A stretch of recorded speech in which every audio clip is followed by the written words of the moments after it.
Las opiniones vertidas en el siguiente programa son responsabilidad exclusivamente de los conductores e invitados y no representan, necesariamente, la opinión de quienes forman parte de TV UGED. Sin embargo, han sido incluidos en la programación como fomento a la libertad de expresión.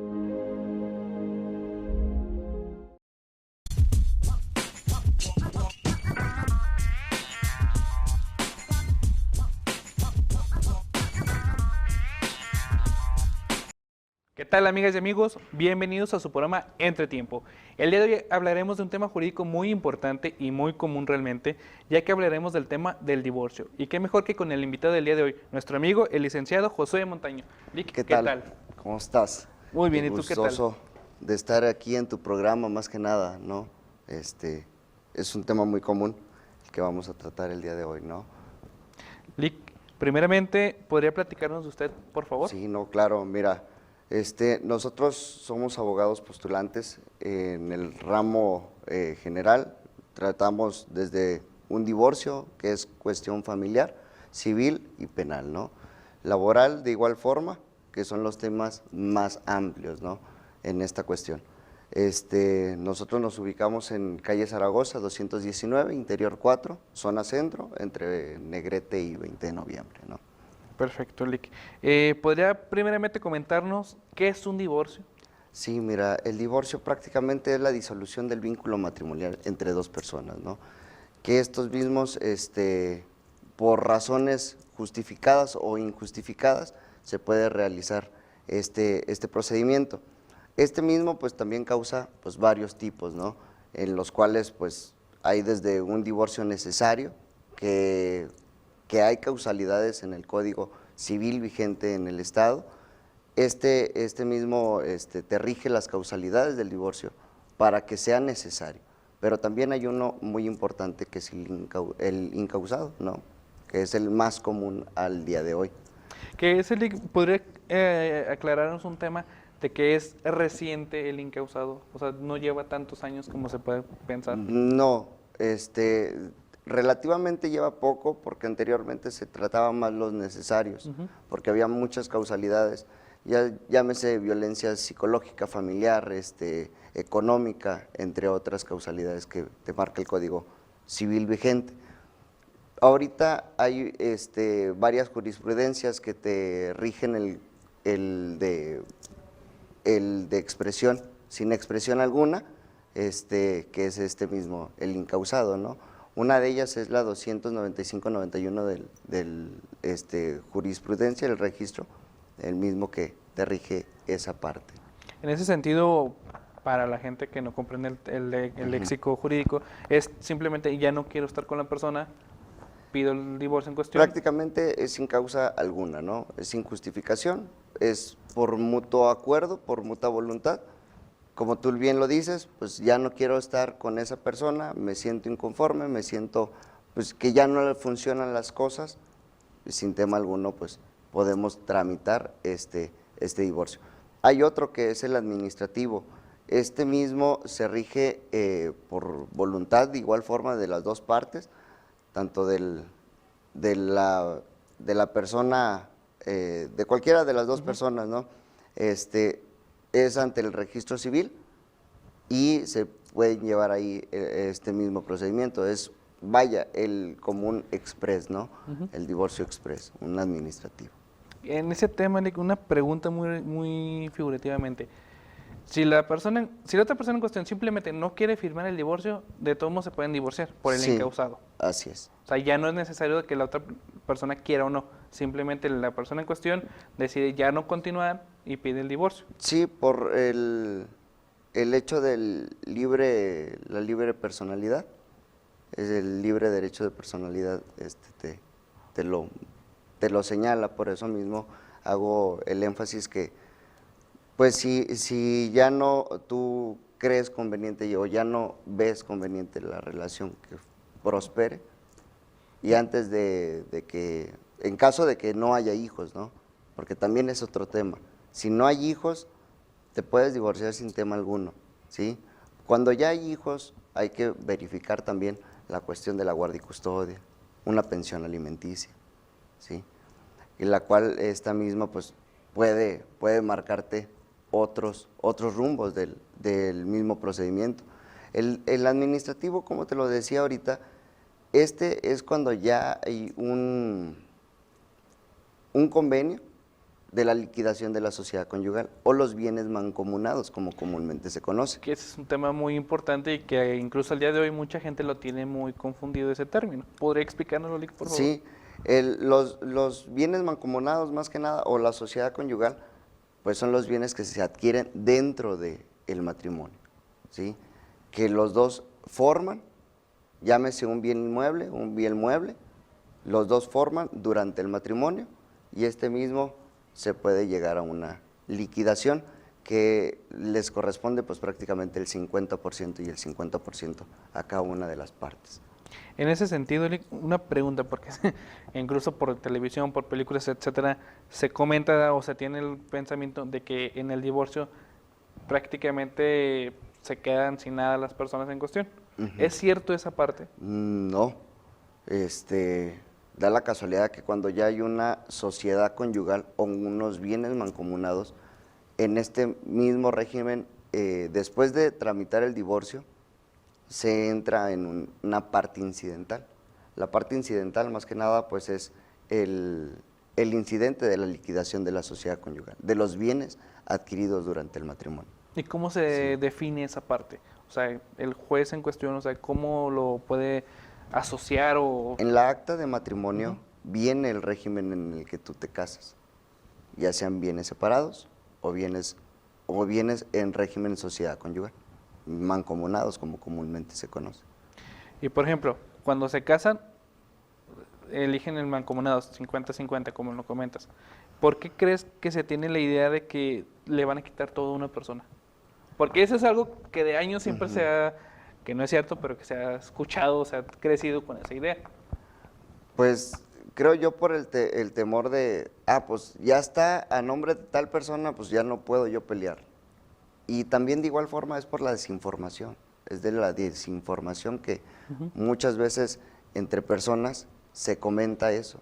Y te vas, hasta que llegas a lo mejor a un ámbito ya, o una orientación jurídica y te explican toda esta situación, ¿no? ¿Y cuáles son las dificultades más comunes de un divorcio, Lick? Los convenios, ¿Por? convenios. Son los más así de, te doy, me das, te quito, me quitas, y infinidad de problemas. Y eso es muy común y hay ciertos asuntos que nosotros tenemos ahorita en marcha, que son, o ya sean los bienes, que no se deciden si te compro, me compras, o vendemos, o si quiero vender, no quiero vender, quiero la casa, no quiero la casa. Bueno, son decisiones que las partes acostumbran mucho a tratar y a pelearse. Y la otra es la convivencia de los menores, la guardia y custodia.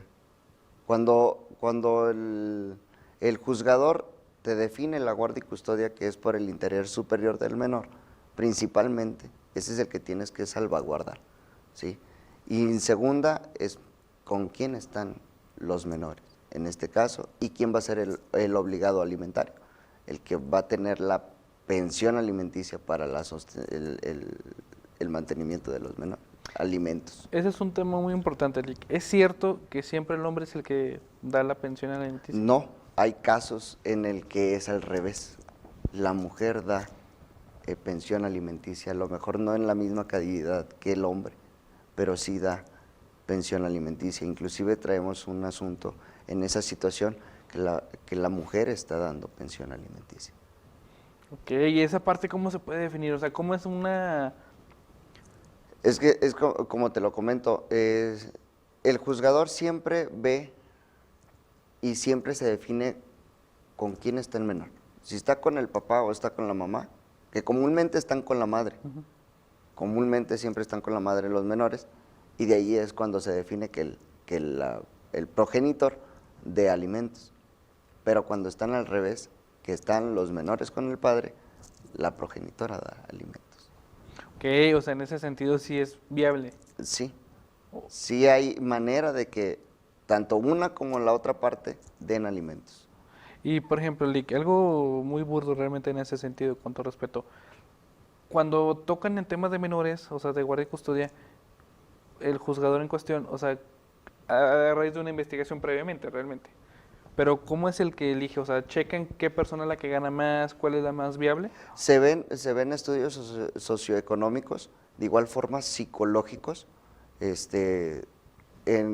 Hay estudios que los practica directamente el Centro de Convivencia Familiar, que es el SECOFAM, que en el cual comúnmente de ahí se rige nosotros como abogados para girar los oficios, para las convivencias, para las pruebas psicológicas, para el DIF, la cuestión socioeconómica, de igual forma las visitas domiciliarias.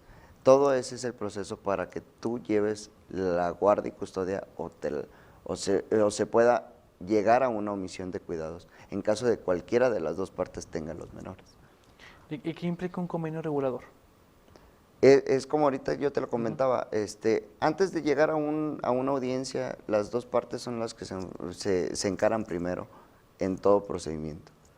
Si llega a haber un convenio, ya sea en cuestión de alimentos, guardia y custodia, y posteriormente un convenio en la cuestión de los bienes, se puede llegar y se puede plasmar y se puede elevar a cosa juzgada. Se puede elevar como si fuera una sentencia, ¿sí? Pero ya sería de acuerdo a las dos partes. Mismo se puede llegar en ese sentido. Los convenios más que nada son acuerdos de las dos partes para llegar a una solución al conflicto. Entonces, ¿sí se pueden arreglar o ponerse de acuerdo Sí. antes de llegar a todas esas instancias? Sí, claro.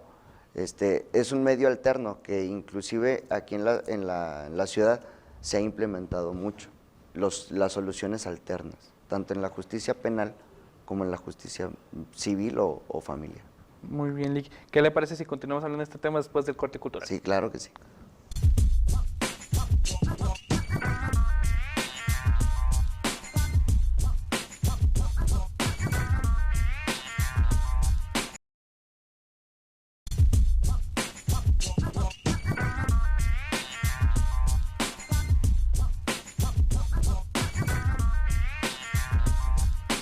Gracias por continuar con nosotros, amigas y amigos. Y bueno, Lick, una pregunta, porque en la investigación que hicimos previamente nos salió la siguiente. ¿Qué cosas no entran en los bienes mancomunados? Mira, hay veces que se cree que todo lo que tú tienes entra, mas sin embargo las herencias no entran, ni los bienes que adquirieron antes del matrimonio. Esos son las que no entran, son los bienes que no entran. ¿Y cómo puedes saber que un bien no entra? ¿Sí? El registro público de la propiedad, hablando en bienes,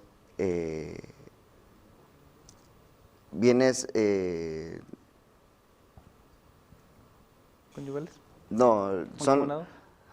son los bienes inmuebles, Ah. los bienes inmuebles, estos mismos, el registro público de la propiedad tiene el registro correspondiente de cuándo se adquirió, quién lo adquirió y cómo lo adquirieron, ya sea por cuestión hipotecaria o por cuestión efectiva, ¿no? Dependiendo de esas fechas, puedes llegar a decir, este bien no entra y este bien sí entra, ¿sí? Si son donaciones, si son herencias, todo eso te sale en el registro público de la propiedad cuando son inmuebles. Cuando son bienes muebles, mediante facturas, mediante comprobantes, tickets, facturas y todo eso. Yo puedo decir, esta silla yo la adquirí dentro del matrimonio, mas sin embargo, si el matrimonio fue en el 2010 y esta silla se adquirió en el 2009, no entran dentro de los bienes de la sociedad conyugal. De ahí la importancia de tener tickets guardados. Sí, en todos los sentidos, Sí. desde la cuestión familiar, en ese sentido de la liquidación de los bienes de la sociedad conyugal, después de un divorcio, hasta en la cuestión de las cuestiones mercantiles.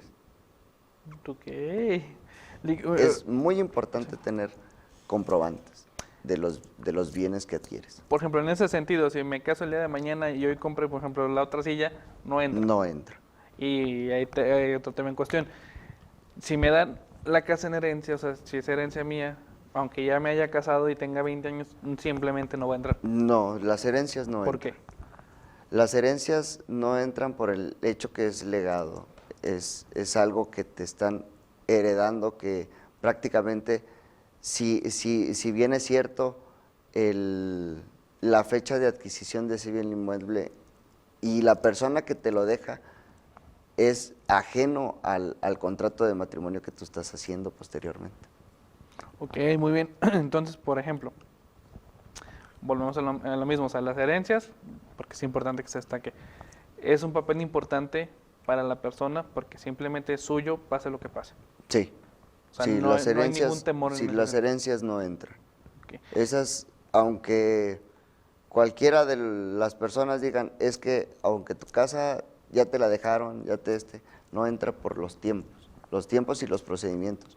¿Por qué? Porque en la cuestión de las herencias siempre hay juicios sucesorios intestamentarios o juicios testamentarios. ¿Podría explicarnos cada uno, por favor? Sí, los intestamentarios es cuando realmente no hay un papel plasmado ante un notario público, que es un testamento. Que no existe nada Que prácticamente ahí viene el mes, ¿no? El mes de septiembre para los testamentos. Y los testamentarios es cuando hay un documento legible que está en la Dirección General de Notarías, que este mismo te va a regir. La propiedad de tal colonia es para fulano de tal, ¿no? La propiedad de tal colonia es para este otro hijo, ¿sí? Y de ahí te basas en la cuestión de las herencias. Y de ahí se va a ir. Los procedimientos que te surgen después del fallecimiento de un familiar. Y una pregunta, ¿cuánto tiempo suelen tardarse estos procedimientos? Los sucesorios intestamentarios dependiendo de los hijos, dependiendo de cuántos hijos son, de si están aún o no están, si hay hijos posteriormente, o sea, nietos de la persona fallecida. O sea, es un procedimiento extenso que puede tardar 8 meses, un año, dependiendo de los acuerdos que lleguen entre las partes involucradas.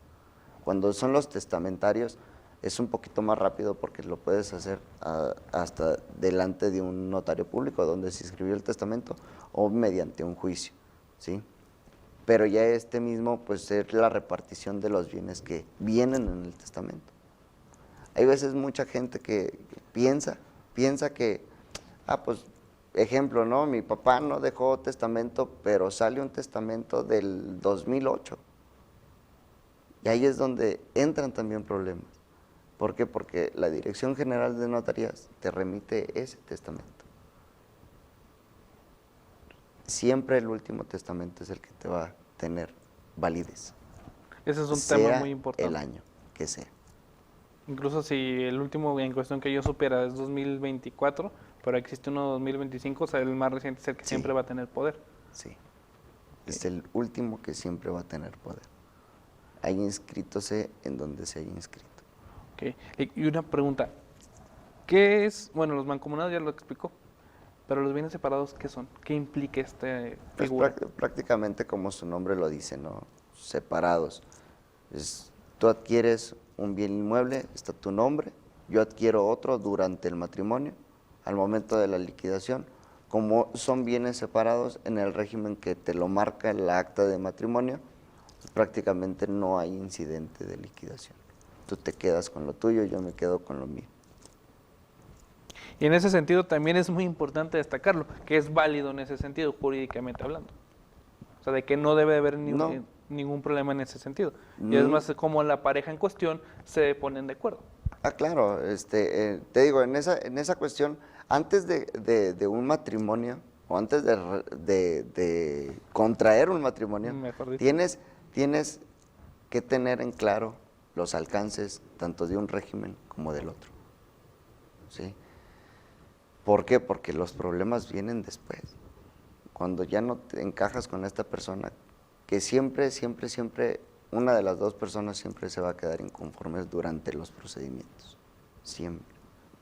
Más sin embargo, hay que tener un poquito más de cordura en esa cuestión, ¿verdad? Siempre es lo que yo le digo a los clientes, ni un pleito ganado o perdido es bueno, nunca. Bien ganado no es bueno, de haya sido de una forma como que haya sido. Como fuera. Más sin embargo, pues un buen arreglo sí es bueno contraerlo. Cuando son bienes de sociedad conyugal o bienes mancomunados, un buen arreglo sí es bueno llegar. ¿Por qué? Porque te quedas conforme tú, me quedo conforme yo en esa cuestión. Pero más sin embargo, hay veces que no pasa eso, ¿verdad? Todos quisiéramos que pasara, pero no lo pasa. Pero no es tan común realmente. No, no es común. Pero sí es bien importante saber que antes de contraer un matrimonio, pues saber los alcances tanto de un régimen como del otro. Ok. Y por ejemplo, ¿quién puede solicitar el trámite de divorcio? Cualquiera de las dos personas. Cualquiera de las dos personas puede llegar e iniciar el procedimiento sin problema alguno. Y Rick, una pregunta, un ejemplo, ¿no? Supongamos que una de las parejas tiene 20 años y la otra pareja tiene 17. ¿Se pueden casar primeramente? Ahí, en esa cuestión, prácticamente si es menor de edad, pues entra un poquito más de el permiso de los padres de la menor o del menor. Estos mismos son los que te dan el permiso para poder contraer matrimonio, por los alcances que tiene posteriormente. Porque hay veces que nos sentimos enamorados y decimos, va, nos casamos, ¿no? Va. Mas sin embargo, al año, 2 años, o al tiempo, No. los 2 meses, no funciona. Y ahí es donde empiezan los problemas posteriormente, porque ya no te puedes casar posteriormente, porque ya tienes un acta de matrimonio, porque ya no puedes contraer nuevamente un matrimonio.